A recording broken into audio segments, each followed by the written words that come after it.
Home showing etiquette is something that is far too often dismissed, but I think it's important to talk about in this video. I'm going to go over what the do's and don'ts are when viewing real estate, so stay tuned.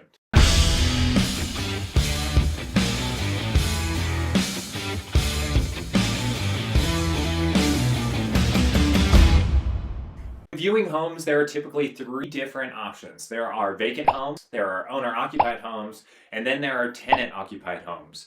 The vacant homes are typically not on a appointment basis unless the seller does plan to go back to the home either to do cleaning or, miscellaneous yard work. Sometimes they want to know who's coming and when they're coming. But typically the vacant homes, as long as it aligns with your schedule, my schedule, then we can go view that home typically at any time.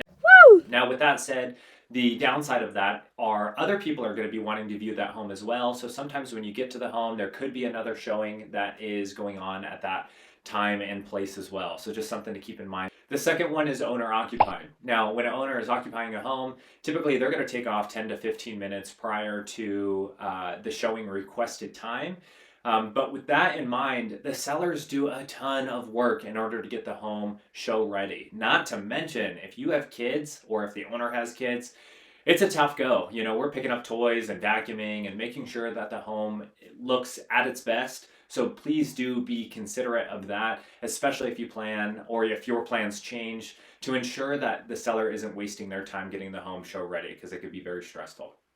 Now, with owner-occupied homes, it's important to set that appointment as soon as possible. It's very nice to get a 6-hour notice or even 3-hour notice ahead of time in order for the seller to do what they need to do prior to that showing. It's very tough to have a last-minute showing request and have the house look as good as it should. So again, just be considerate as much as possible when it comes to the seller getting their house show ready. Now, then we move on to tenant-occupied homes. Tenant-occupied homes are very tough because we have to coordinate with the tenant, which really doesn't care whether they show the home or not because they don't own that house. So we'd like to give them at least 24-hour notice. That is the law here in Montana.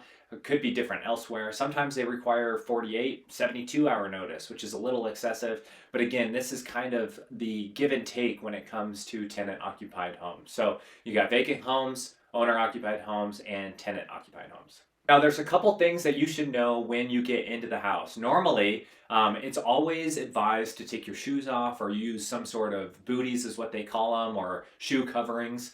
So that way you're not tracking in mud or rain or, anything that you picked up along the way on the owner's carpets or hardwood floors. So do take off your shoes and be respectful. Now, these homes, these are personal property. So whether it's a vacant home that doesn't have any furniture in it, or it's a staged home that has the staging furniture in it, or the owner's furniture in it, just make sure to be considerate. It may seem like in a vacant home that you can do whatever you want, but again, this is someone's personal property. So don't go lifting up, corners of the carpet just to see if there's hardwood underneath. Ask these questions to the real estate agent, and we can relay that information and that question to the owner before you destroy their property. Now, one big thing I want to really emphasize is when you have kids that come to showings, which is totally okay. I've got kids myself, and they're great. I couldn't love them anymore.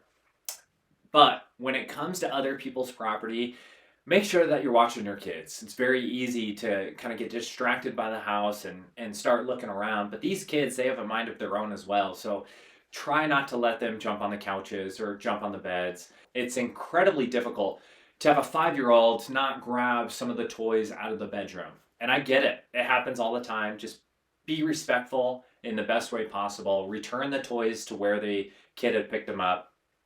It happens all the time. So don't worry about it. If it happens, just be respectful and courteous. A lot of this is common sense, as I mentioned before.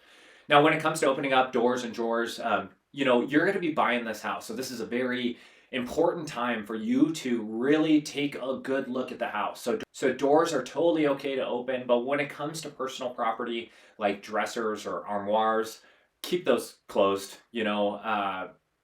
obvious reasons, don't open up the drawers in a dresser. That's not attached to the house. Now, if they're built-ins, that's one thing. So if you've got, some built-in shelving in the kitchen or in the dining room, of course, go ahead and open it. Just know that all of that is personal property, so it's something to be courteous of. Now, on the selling side, it's important to hide all of your valuables. So whether it be firearms, especially here in Montana, prescription pills, jewelry, you just want to keep those out of sight. So do protect yourself in that manner as well. One big thing that we're really running into are all of the video cameras. So it seems like a majority of homes now have either like Ring cameras or security cameras on the outside, but also there are a lot of cameras on the inside. And just because you can't see them doesn't mean that they're not there. Especially when it comes to like baby cams, it's very easy to pick up on noises. So when you're in the home, be very cautious as to what you talk about. There's been scenarios where you don't like one thing or another, and the seller picks up on that. And when you offer on that home, if the seller was offended that you didn't like their personal furniture, it could bite you in the rear. So, just be cautious. Never talk about price inside or outside of the home. Make sure to talk with your agent in private before you talk about that kind of stuff, because it can and will be used against you.